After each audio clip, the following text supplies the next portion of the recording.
The biggest takeaway I had from what was a chaotic week one was Clemson looking non-competitive in their blowout loss to Georgia. And the first thing everybody points to and says is what? Transfer portal. Dabo doesn't use it. He's behind the times. They are stuck in 2004. You are right. The transfer portal is one of the reasons why Clemson has fallen off of the perch from the elite teams, why they have not been a national title contender since 2020, and why the future does not look bright at all. But let's think beyond that for a second. Let's put the transfer portal to the side, because while it is a problem for the Tigers, I don't think it's their number one problem.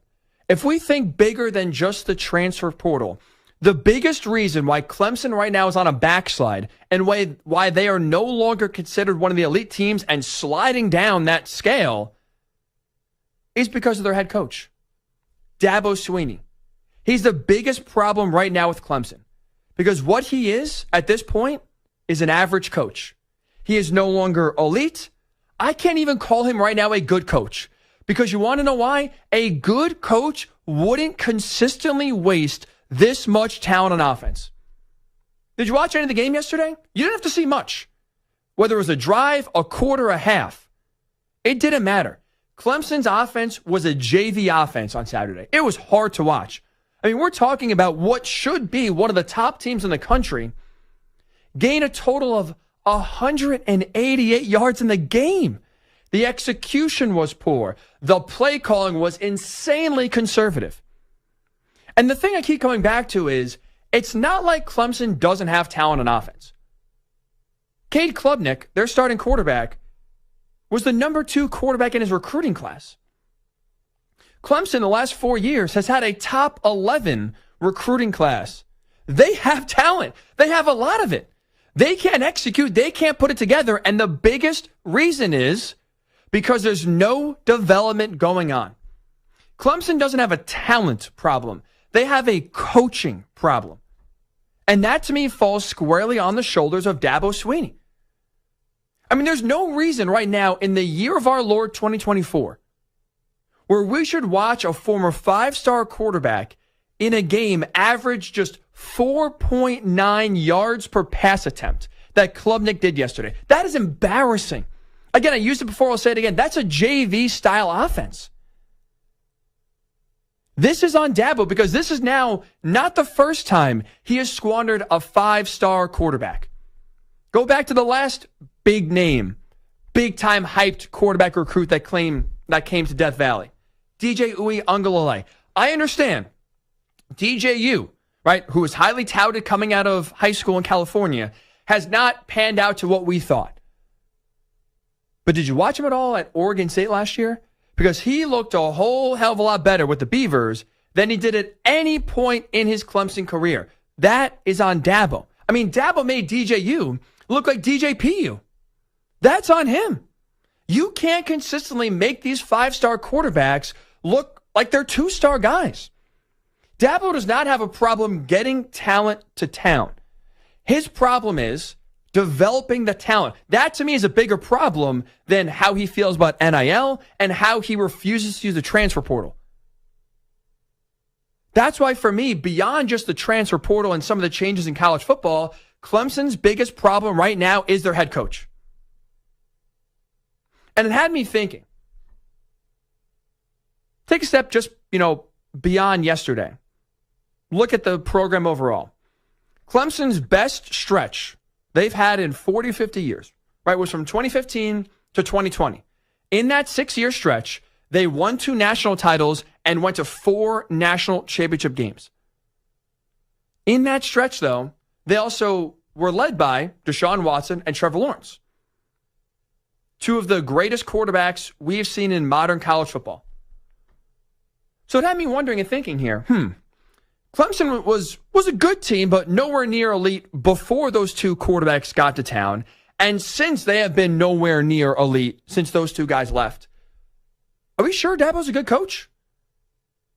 Or is he just carried by 2 generational quarterbacks to the point where they covered up so many mistakes for Clemson That it didn't matter what the coaching was like. It didn't matter how bad the development was because those two guys were so good and made everyone else around them better. They were able to carry Clemson to heights they haven't been before and will not see after. And I don't think that's a hot take or hyperbole to say that Dabo right now was carried by those two guys, because it had me thinking, this is not the first time in college football that we've seen this. Right? A coach we thought was a really good coach, that for a while was at the upper echelon of coaching rankings, who has a ring, in this case for Dabo, multiple rings on his finger. But when a generational quarterback leaves, the program backslides and he looks like a fool. The other coach that comes to mind that Dabo, to me, is a mirror image of, Jimbo Fisher. Think about it. All right, when he took over for Bobby Bowden, the Seminoles were not a national title contending team. Jameis comes to town. They go win the national title, go back to the college football playoff the year after that. He leaves, program backslides. They never get back to the top. They never are considered a national title contender again.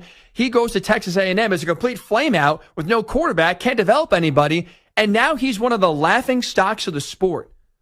How is that not Dabo Swinney? How is that not the path Dabo right now is on?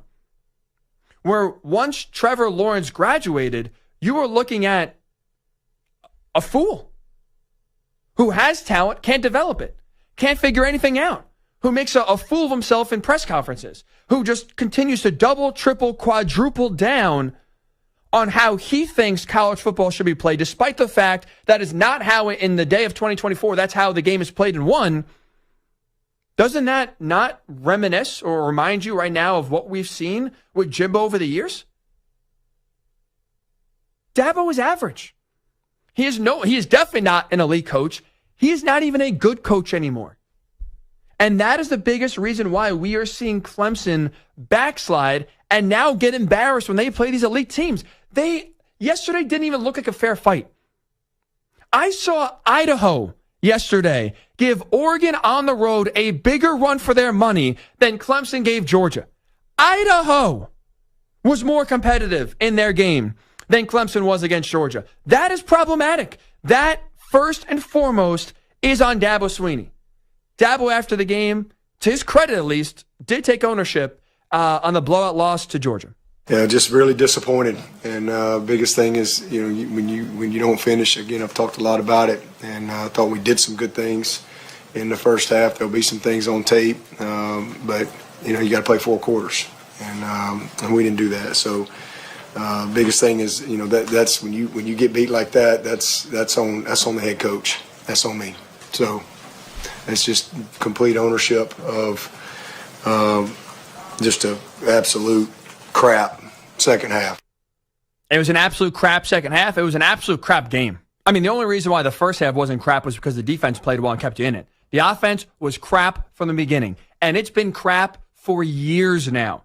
Not because of a lack of talent, but because of a lack of development. If you don't want to trust my opinion, that's fine. Maybe this is the first time you're listening to me. It's Ryan Hickey with you right here on the Infinity Sports Network. Thank you. But maybe this person's opinion can maybe have you side with me. DeAndre Hopkins, right? Not only legendary NFL wide receiver, but former Clemson legend. He took to Twitter yesterday in the midst of the Georgia blowout, and he tweeted this, quote, "Clemson has all these playmakers, but only 3 points. Something has to change." Now even the alumni are starting to turn on Dabo. He didn't say Dabo by name, but we've seen quarterback changes happen. We've seen offensive coordinator changes happen. The one constant has been the head coach. And the only other constant right now with Clemson outside of the head coach has been a poor offense since 2020. This is on Dabo. He is the biggest problem right now for the Clemson Tigers. They will not be anywhere near elite again as long as he is there.